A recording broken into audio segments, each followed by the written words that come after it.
What is it that separates good athletes from iconic ones? What allows them to really achieve more than anybody else around them and to get more consistent results than anybody around them? See, here's the thing. You know as well as I do that successful athletes have the same targets as unsuccessful ones. It's that their habits are the things that separate them from everybody else. In fact, I'll tell you, there's something even deeper behind that. There's a secret mindset or a hack that we're going to cover today, and it's the philosophy that these iconic athletes have behind the actions that they take. And if you want to be as successful as they are, then you need to have this hack as well, and we're going to teach you it in today's podcast episode.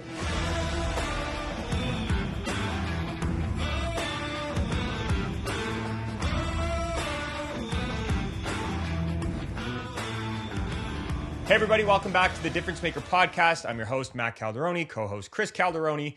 Excited to get into this one because this is one that I think a lot of athletes need help with, but more importantly, it's one that can save you a lot of time, right? One that can really help you get to your next level. And this kind of hit us this past week when we were going through it with one of our AHL athletes that's jumping now to the NHL, and something that's allowing this individual to get to the next level.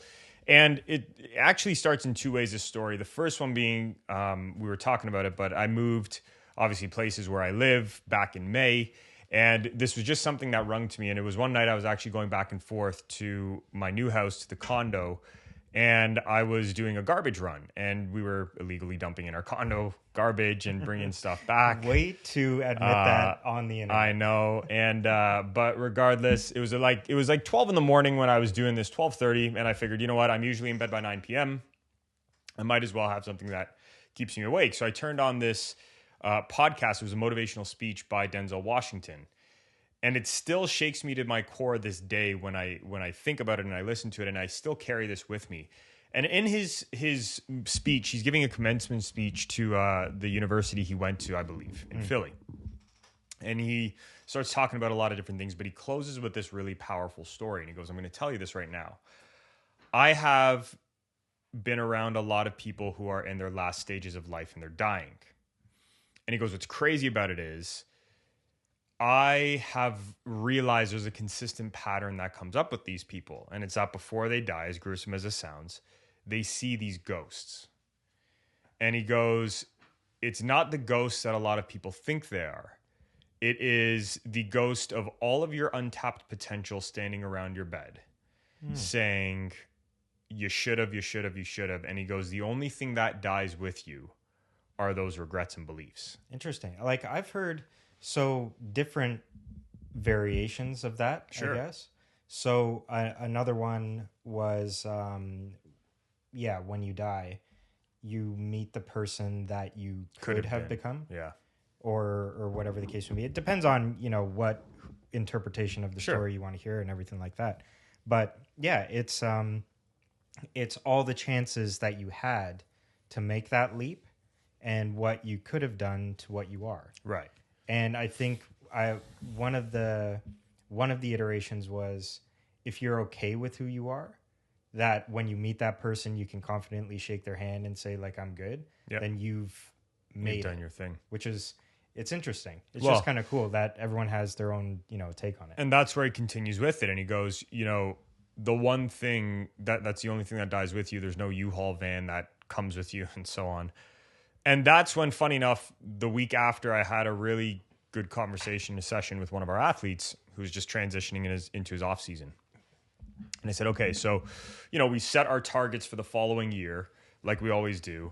We got very clear on the person this guy wants to be by the end of next season. And then we broke it down into habits. That's our philosophy here, our methodology for setting targets.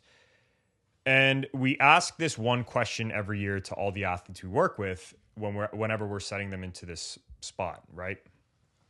And it's, what's it really going to take? Like, what's the opportunity cost if you're going to become this person this year? Mm-hmm. And it's kind of just looking at and asking, like we call it, committing to the reality of your process. But he said a couple things, really good things. But then he said one thing and it aligned with this fully. And it's kind of like everything clicked, like the Denzel Washington thing came up in my head and so on. Yeah. And it led to this. And it's like, so this is really what separates these good athletes from iconic ones. And he goes, Matt, I've got to be willing to be unreasonable about my habits this offseason. I said, what do you mean by that? He goes, look, one thing I'm doing is a certain diet. He goes, do I love doing that diet every single day? No. Do I want to step away from eating the burger when everybody else is having one? No. He goes, but I need to be willing to get unreasonable if I'm going to do it this year. And he goes, it's not because that one day is going to matter. It's because I know that if I'm really going to become this guy, the transformation is going to happen for me this year in my consistency. And he goes, when I'm in the gym, I've got to be willing to be unreasonable about that. He goes, some of my friends on the long weekend are going and having their boat party. And, I know I need to train on the Monday and they're doing it on the Sunday because they take Mondays off. He goes, I can't do it. I need to be willing to be unreasonable. And he goes, I need to also be willing to have people come up and tell me, you should take some time off. Right? And this is not some kind of a notion for anybody tuning in either to say you should be going so hard you're burning out. Yeah. Because one thing he's also, and we'll talk about today, he's extremely unreasonable about his off days, where meaning that he's planned, if it's in the calendar, no question, right? Like he sticks to it. He doesn't train more. He goes, even Matt, if I feel like I need an extra training session just because I'm feeling guilty, he goes, part of this also is me reining myself back from going too far forward sometimes. Right. And like guilt training, he's saying, or, anxiety training is what he calls it sometimes, where it's like, okay, I feel anxious about next year, so I'm just going to go train. He goes, that ruins my next week and a half, essentially after that. Yeah. So the whole philosophy behind this and that we're going to dive into today is why you need to like this individual. If you want to be an athlete who separates themselves from everybody else, who achieves more than anybody else has, you need to adopt this philosophy as well of being unreasonable about your habits. Because we know, like, starting it and kicking this off, successful athletes do have the same targets as unsuccessful ones. Yeah. Right? It's that the successful ones do things differently, and they do things differently in how they do it. Yeah. Right? Yeah. Well, like even I was reading that Quiet Leadership, Carlo Ancelotti's book, and one came up where, or a chapter in it, I guess, was Zlatan talking about Carlo, and he was just talking about like some of his own habits were coming up, and how he was explaining how Carlo was able to help. Like he was, what did he say? I was a lion both on and off the field. And Carlo showed me that you can be a dog on the field, but off the field, you can have those moments of relaxation. You don't have to be all in all the time. And if anyone knows who Zlatan Ibrahimovic is, he's a worker, an animal. Yeah. Right. He's retired now, but if you get a chance to read his book, where did he have him? PSG. Oh, okay, PSG. PSG, and it was he was brought in to be. So it was the first year that PSG took their project seriously of what they wanted to become. And they brought in Carlo, and they also brought in a bunch of other players that will help build this project. And he brought in Zlatan for someone that was going to push the team, going to be a leader for the younger guys coming in. But to be a leader for the younger guys coming in, like you can be on them, Sure. but you also have to have that People push management. and pull, right? Yeah. So it was very interesting, but he was talking about, like you were saying, you have to be unreasonable with your habits. This guy's habits, man, were top notch. I have to read his autobiography because I heard it's pretty nuts. But Funny, we literally just pulled this off the bookshelf. We have no affiliation in any way. This is the book. If you're a coach who's tuning in, I've read this book too. It's a great book. Cool book. Great book. It's one of the best I found too for learning how to be like an ego manager. Right, like managing egos. Ego manager. I think more even just that, just people in general. Like I think when people get too technical, sometimes like when they complicate things of the ego, this and that, like especially with coaching, much. It's just it's the person that you're talking to. Yeah, you don't have to go overboard. You don't have to break them down. It's just the person you're talking to. If you could be authentic with yourself, you can get people on your side. 100%. So, but that's a great point to kind of touch on, because this is where it goes into being unreasonable, right? So you look at a guy like Zlatan, who was way too unreasonable, however, would probably often say that was a major reason to his success. Oh, it's a massive reason to his success. And he admitted that. He's like, I was the one to push people, which is completely fine. It's just like the player you were talking with, you have to be also unreasonable with your time off. And for Zlatan, it was making that unreasonable time for not being on all the time with people. All the time. Right. And that's where this starts as well. So diving into it, getting unreasonable means that you have a true commitment to what you want, right? And a true commitment consists of a couple things, the following. One, it consists of a vision of where you want to go. Mm-hmm. And then two, it consists of extremely strong reasons as to why you want to get there and the understanding of what life can be like if you do get there and what happens if you don't, right? So with this athlete, when we were talking about it, he goes, the reason, Matt, I need to be unreasonable about my training this year is because last year I was great. He goes, I never take a summer off. He goes, where I lacked, though, was in doing the details. Yeah. Right? So he goes, this year, what I've realized is if I don't do those details, that's the difference between me having an exceptional October and a good October. Yeah. He goes, that's the difference between me being able to gun it without any injuries from now until, let's say, February, other than freak accidents, versus now and then picking one up at the end of November. Yeah, and it's really having that foresight to look ahead and be able to say, hey, what I'm doing now, is there a potential for what the current situation is that could mess me up later on? Yep. Like, I don't know, maybe I'm off on this, but you know about the situation these past couple days, working with a young athlete. Mm-hmm. Not unfortunately, but met the relationship problems at a young age. And it's like, you met the person, you know, you're not going to see them the following year. You're not going to be around them at all because you're moving. Why set yourself up to have a difficult conversation in the middle of the season when, even though it's hard and even though, you know, they make you feel good and everything, you got to cut it off now. To be able to grow, you have to cut off that tiny piece of you. Otherwise, it's tough. But this is what the whole philosophy behind being unreasonable is in these successful individuals. Yeah. It's living the life. It's living a life in accordance with what you want. Like, why settle? Yeah. Right. And that's where I think a lot of people don't have that mentality where it's like, well, why can't I ever achieve what I want? It's like, it's not that you're not good enough. It's not that you don't have the skills. You're not committed enough. And I actually said this to another NHLer this past week that I was working with. So it's the truth, right? Like, the truth will set you free, but it's going to piss you off at first. Yeah, it should anyways. Right. And it was one of those slap in the face moments. It's like, hey man, you're committed, but you're not committed enough. And he's like, well, I'm committed. And it's like, no, hold on, hear me out. There's a difference between doing the work and intentionally doing the work. There's a difference between eating food and eating food to get bigger.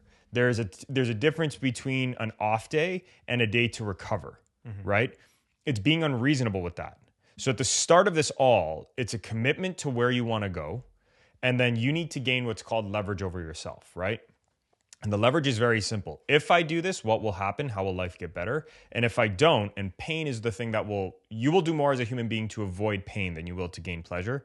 You need to come up with extremely strong reasons as to why this has to happen for you. Like, you need to face the pain. Yeah. You do. It's like us here, right? It's like, we could wait till next year to start a really good podcast. Or we can understand that if we wait until next year, we're going to lose a lot of time. We're going to lose a lot of ground. We're going to lose a lot of ears and eyeballs. And we're not going to be where we want to be. And we're going to be more pissed off that we didn't start 6 months earlier than when we just started now. Is it awesome to do all this every week? Sure. Is it a big push and pull in organization and a lot in behind the scenes? Yes. Do we do it though? Yes. Why? Because we know the difference. Yeah, I have to say, it's all in. Being young in like 5 years ago, maybe, like even 6, like learning that we set our own guidelines. We set our own deadlines to get things done. That was like, hard. That's on us. And as someone that didn't come, I guess, from that type of structure when I was younger, it was hard to learn and hard to apply. It's hard to be held accountable and just stay consistent with it. Like, well, why can't we push this a little bit more? Why can't we do this? Yeah. And it's like, well, you made the commitment that you want to grow this. Yep. You made the commitment that you want to do this. And it does click for everyone at some point. Sometimes you really do not just need a nudge, but you need a kick right in the back. But like it's important to understand that. Like, just as any young athlete, you're your own business owner. And you have to push that stuff. That's why we say the CEO mentality, right? Yeah. And this is where breaking it down. So once you have where you want to go, so what I would suggest if you're an athlete in the off season, or you're one in the season listening to this, set a target for just 30 days of where you want to be at the end of 30 days. If you do have the luxury of time and you say, well, my off season's 90 days long, set a very clear picture of where you want to be at the end of 90 days. If you're somebody who's going into the season listening to this, set a target of who you want to be by the end of the season, right? The key to this all, though, is where you want to be or who you want to be by the end of that process. So we never set a target with somebody to say, okay, we're going to score more goals this month. We never do that. Instead, it's, I want to be one of the most consistent offensive producers on my team this year. We can build habits around that, right? So first thing's that. Second thing, when you come up with those strong enough reasons why, and you come up with that commitment, you need to see it every single day. So what I suggest is write your commitment at the top of a piece of paper. We have an NFL player that does this. He's an old school journaler. Writes his commitment at the top of his page, writes the reasons as to how life will get better underneath it, and then everything that's at risk if he doesn't take action now. And he reads that he starts his day with that one pager every day. And that one pager, like for anybody that does do this, this is the thing that locks you in, right? Because a lot of people go through their days without intent. And I hear so many influencers on Instagram and TikTok and all this talk this shit about intent, right? Intentional training. And I get the premise. This is the how to do it, though. You need to set that intent. And it's not even just find reasons why. It's know the pain and know the pleasure. It's not why. You know what it is? It's getting clear on the consequences, right? Yeah. I have seen multi-million-dollar athletes get clear on the consequences and take action when they never would have before. And I've seen also kids do the same. Consequences, not necessarily reasons why, are what get people to that next level. Well, I think because consequences make things, it grounds you in reality. Like there are some people, like they talk about intent or they talk about manifesting or they talk about all this other shit. And it's like, get grounded in reality, man.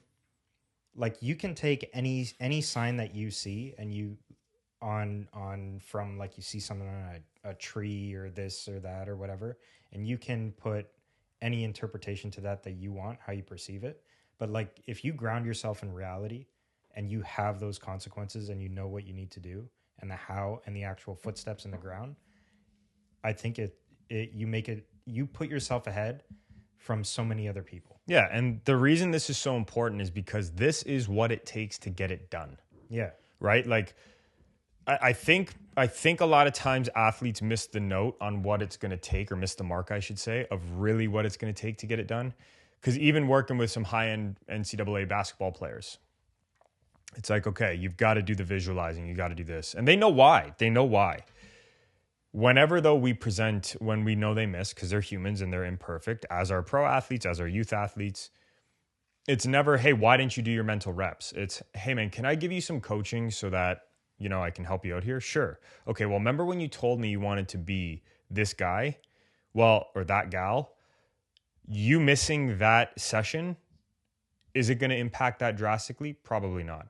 But here's the reality of what's going to happen. You're going to do that 2 or 3 times a week now for the next 10 weeks, probably. Yeah. That's 30 missed total, 20 to 30 total missed sessions. That's a lot by the end of the month. It's like, yeah. So I'm not telling you because I'm trying to be a jerk. I'm telling you and I'm coaching you and I'm guiding you because I know where you want to go. And if we're going to do this, I need consistency. That's the exact same for anybody that doesn't do their mobility on a consistent basis. For sure. Or stretch. You feel it. Yeah. And you have to do it, right? It's like, it is one of those things. It's even all the rehab process that injuries go through. Well, I'm even seeing this too, though, for anything like that athletes do, nutrition, getting in shape. You need to put consequences behind everything, right? Now, and let's pivot, because this is great, to off days, right? Off days, and why this is so important for off days or recovery days. You said this first, and it was probably one of the best things that you've introduced so far. And it's like, you need to really be intentional with your off days, and you don't need to have an off day. You need to have a recovery day. And I was like, well, what does that mean? And you explained it, and you go, well, there's some athletes that they don't have any intent and do what they need to on their off days. They just kind of take it off, and then it never really works. It's like, I never really thought of that, but that's probably one of the most important things. right? Just because it's so easy to get distracted. Yeah. Or like, what should I do? What shouldn't I do? It's like, easy. Just have a plan, man. It's easy to get bored on your recovery days and not stop your training if you need to or whatever. Like if you treated your recovery day as a strategic day to getting and accomplishing your targets, it would be handled much differently than most people have it. Yeah. Right? If people can get that locked in, I mean, well, hey, it's nice. I'm the guilty one too. Like on Sundays. Yeah, it's easy to work. It's easy to work. Easy to get stuff done. Like I personally go on a Monday through Sunday or Saturday schedule, right? 4 a.m. wake up every day on those days, no questions asked. If I'm going to go out and have a night, it's going to be on a Saturday night, not on a Friday usually, because I know I have to get up on a Saturday. But my point is like it's easy for me to just get up and go to work on a Sunday. A, because I love what I do. B, because my business is my we literally created a company around our passion. But my insights won't be as good throughout the week if I don't take that Sunday to myself and just step aside and do something, like to a point that even with my wife, Ashley, I'll plan things. And I usually hate going out. I usually like staying at home and just relaxing. But it's like, I need to get out because if I stay at home, that relaxing and that personal reflection on my Sunday is going to then turn into reflecting on the company and then reflecting on what needs to be done and then getting stuff done. Right. So it's being intentional with that. But that's the thing about being unreasonable. If you have an off day, if you have a recovery day, you have to have a recovery day. If you say you need to eat 5 meals a day, you must eat 5 meals a day, right? It's the mentality of take the island, burn the ships. There's no other way. If I say I'm going to do this, I'm going to do this. And I was listening to a really good business workshop on my podcast on my run this morning. It was like a podcast that someone just recorded it and put it on. And it was all about the mindset behind the integrity you need to have behind creating the life you want, right? And this lady was talking and she was really good. She goes, and this struck me. This really, really hit me. And she goes, there is no such thing as the past. There's only memories. There is no such thing as the future. There's only imagination. There only is ever the truth about now. If like now is all that exists. Okay. Right? Yeah. And she's like, things could have happened to you in your past. You could have intent to go do something tomorrow, but you know as well as I do, we don't determine how long we live. Right. Right? We don't have control over that. You die when you die. And that was really good for me because it's like, she's right. And she went on to say, like, okay, so if you think I want to go and accomplish this and do something, do it now. She goes, do it now, do it now, do it now. But she goes, the one drawback on this is if you know it is scheduled in your calendar to take that day to recover and to be off, you must do that now. And it's the same with athletes. And I'm not trying to hit in on just recovery days, but it's to really show the dark and the light side of the coin to say, hey, you need to be unreasonable from your Monday through Friday if that's what you set for yourself or whatever. But the point of being unreasonable is if you made that commitment, you don't break it. Yeah. Right? You go through the embarrassment of what other people think and say. You go through I think we should talk about that. That's an important part. But like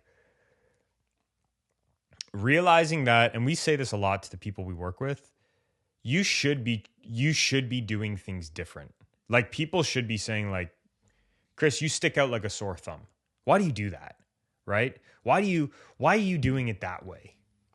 You should embrace being different if you're trying to accomplish things on wildly different levels than the majority. Because the reality is people who do accomplish their targets are the exception, not the norm. Hey, really quick, if you are getting value out of this podcast episode, please, if you're on YouTube, like, subscribe, click the notification bell. If you're tuning in from Spotify, Apple Podcasts, wherever you're tuning in for the audio version, please leave us a review, rate the podcast. It helps us grow more than you can understand. We don't do any kind of promotions or advertisements. We literally bring you the free content that you need in order to help you level up. So please help us level up in return. It's a very small ask. And now enjoy the rest of the episode, right? Think about it. Like the guys, Lauri Markkanen, the jersey behind me, accomplishing the NBA All-Star that year and almost doing it again last year, and very big ambition for this year. But like this took unreasonable daily habits, right? like to an extreme that there were points that I was saying like to myself, shit, maybe we got to pull the reins back a bit. But there was a checklist he had. It was certain little habits he had to do every day in the gym, in shooting workouts and so on. And that man, when he accomplished this 2 seasons ago and came close to it last year, I think last year was 3-point shooting for him. He'll get it this year. But the level of unreasonable focus he had towards these things, like there were some days that he went and did that shooting workout. Yeah. Even though it sucked, even though it wasn't great, even though he was maybe only like hitting 50% of what he was the day before when he was fresh, he did it for the purpose of doing it because he said he was going to do it. That was his Monday through Friday. And on Saturday, Sunday, he rested. Yeah. Right. But the point is, and this is what we're trying to get across, that the NBA All-Star title and anything close to it, it takes the unreasonable philosophy. It does. And that's why I think people don't understand too. Like, if you're an athlete and you're succeeding and just doing wildly better than everybody else around you, you need to realize that's not a normal thing. Yeah. And it's right? not lucky and it's not any of this stuff. It's not normal. It is. I'm not going to use the term grind because I think that's one of the worst terms you could use for your psychology is, oh, it's a grind. Sure. Or it's intentional, deliberate actions to do what it takes. Right? If like people that say, oh, it's a grind to get to the next level. No, it's not. It is the work that is required. Yeah. Right? And then to stay at that level, I don't think people realize how hard it is to stay at that next level. Because it's not a matter of just doing the work anymore. And it's not even a matter of getting better every day. It's the Lowry effect, right? It's sticking to those consistent actions, even on days you don't want to do it. That was actually this guy he was talking about. Some videos came up on his feed. And it was... is this an athlete? No. It was just some guy. And he was like, people are so surprised because he saw the comments underneath the video. And it was soccer football. Oh, okay. Of like center backs in England just picking top corners like effortlessly over and over and over, like they weren't missing. And the comments underneath the videos, he was surprised, but not really, of how many people were like, so like these guys can do that. Like they can do this over, like people don't realize how good the best of the best actually are. And for some context to what Chris is saying, if you're not a football or soccer person, a center back is a defender who doesn't usually pick the corner, right? Yeah, well, the traditional idea of them is, be hard, tackle, play defense. They don't focus on offense as much, but these are guys who are offensively doing what most can't, even if they are offensive players. Yeah, and now the new like norm is you have to be able to stay on the ball. You have to have some sort of control. You have to do all this stuff and be technical with it. But people were under the video, like it was surprising to them that these guys could do this over and over and over again. And it's just like, do you know how much it takes? As big as the sport of soccer is, think it's the biggest sport in the world. So many people play it all around the world. There's so many professionals, right? But to actually be at that level, like you get to pull back the curtain a little bit when you get to watch these training videos and stuff like that as to how good they are. Yeah. And it's like, holy shit. It's that, but this is what we mean, like with the idea behind it's not normal to be great at what you do. It takes a commitment. Yeah. It takes a commitment. I think it's because we see it so much, and you get to see now some guys that, let's just say on social media, that just practice, like they're not professional, but they're young guys and they just practice like trick shots, freestyling, or they just practice like plays in hockey or football. And it's like you get hammered with it and it's like, oh, maybe that is normal. Yeah. And it's to be like, for that, maybe, but to be a professional athlete of all the traveling that you do, all the training that you do, like that in itself, in accepting that lifestyle, it's not easy. It's different. There were a couple athletes I had a session with yesterday. Yesterday was the 4th of July, so happy 4th to all of our American viewers. Even though it was the 4th of July, this guy got up at 7:30 a.m., was in the gym, had a session with me after, then went and did the family stuff. And guess what time he was up this morning? Same time, same thing, minus our session because we didn't have one today. My point is this, though. That is the philosophy behind Unreasonable.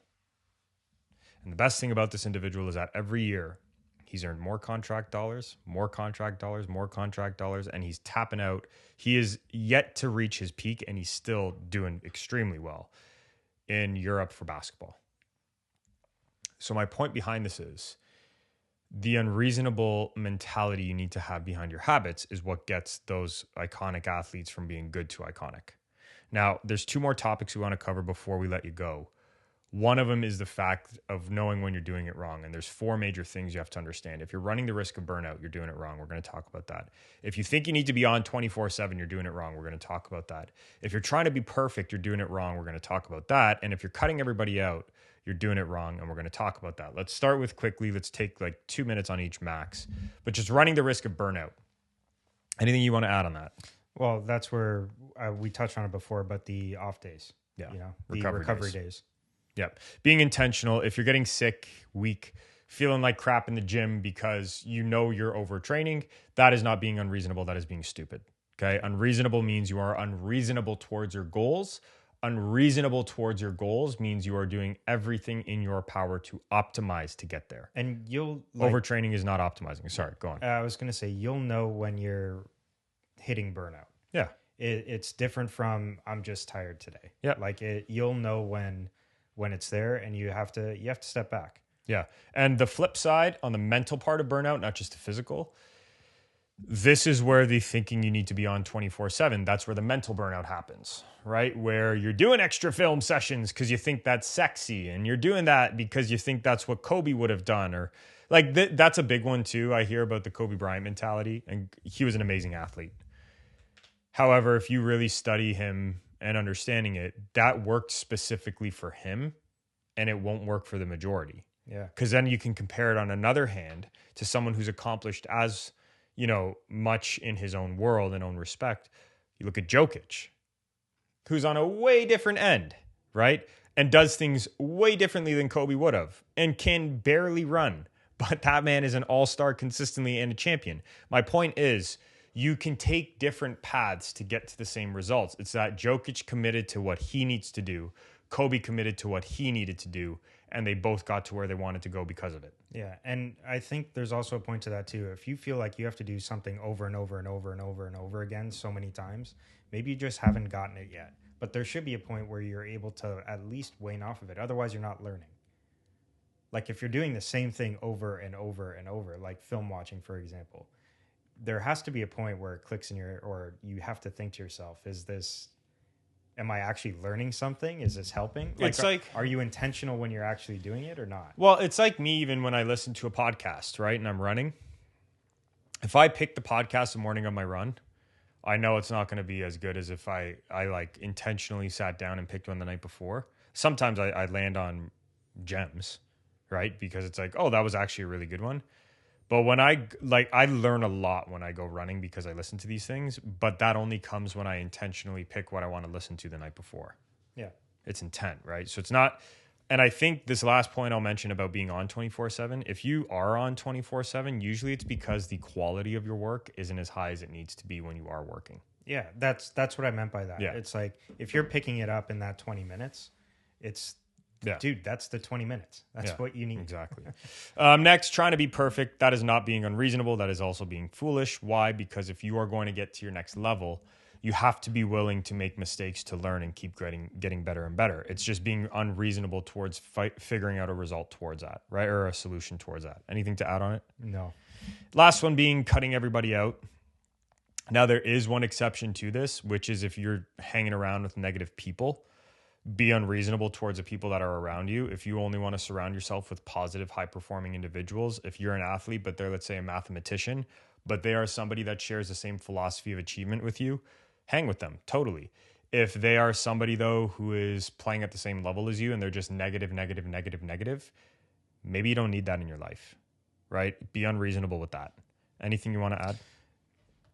I think with that one, it can be difficult when it's with your friends. Yep. Like, I think too many people, they're like, oh, they're not on the same path as me, I have to cut them out. It's like, no. They're your friends. They're your friends. You know who they are. You should accept who they are, even if they have that, like maybe But they do have a negative let me ask side, you this. but, Let me like, ask you this. Yeah. You have a lot of friends that are on a much different path than we are, right? Yeah. Okay. Are they positive though?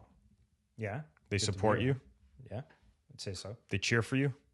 Sure. Great people to be around. Mm-hmm. Right? Now, if those people were on a different path and they were negative, constantly pessimistic, and always questioning what you're doing, I don't know about you, I would not spend my time with them anymore. No, yeah, for sure. And they usually die on the vine. But right? that's the separation is what I'm saying. Yeah. Just because someone's not on the same path as you and they're your friends doesn't mean that.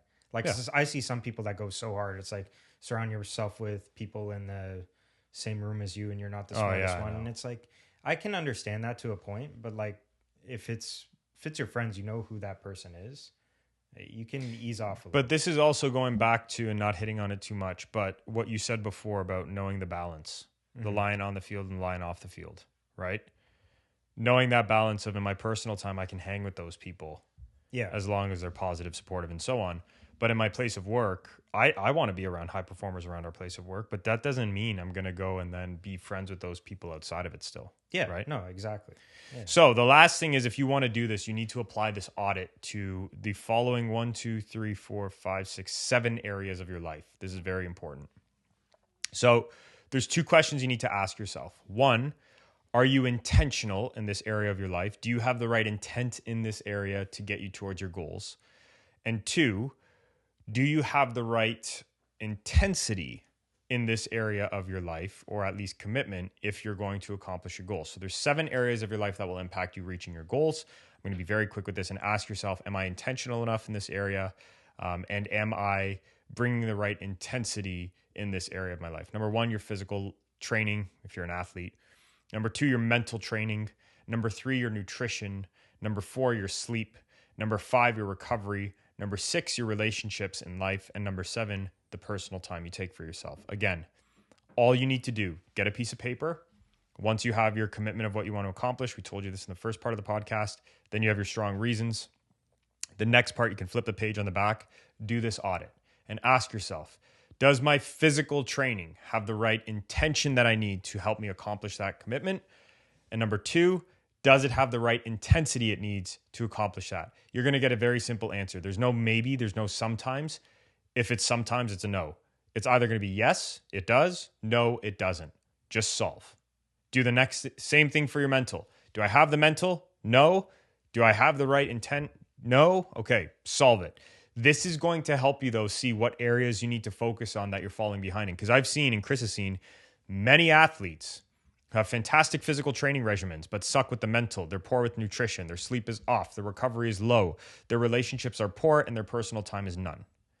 And then it's like, well, why am I not accomplishing my goals? It's like, it's not because you don't have balance. It's because you don't have all the right things playing together to help you accomplish what you want. Yeah. Think of the most successful athletes in the world, right? Tom Brady, all these individuals, nutrition's on, mental training, sleep, recovery, relationships, personal time, social time. They have all that, right? And if you want to be successful like them, you need to tap out in these areas as well. Yeah. Otherwise, you're a hamster running on a wheel, but you're still stuck in a cage. Fumes, right? So with that being said, that is the secret mindset hack behind what iconic athletes do versus good athletes. Now, if you enjoyed this podcast, please like it. If you're on YouTube, subscribe to our channel, download it. If you can, please leave a 5-star review. It helps us grow this more than you can think. We don't advertise this. We don't charge for any of this. We don't put this behind a paywall. We literally are bringing you all secrets that we have in our work that we charge people a lot of money for and bringing it to you for free. So if you could help us grow that channel, that would be great. If you want to work with us, simply click the links down below. There's multiple different options. You can work with us in our one-on-one coaching where it's on application basis only. Maybe it's a Molliteum Pocket Coach that's for you, or you have the Molliteum Insider, which is our free newsletter if you want that as well. Check it out. All linked down below, and we'll see you all in the next one.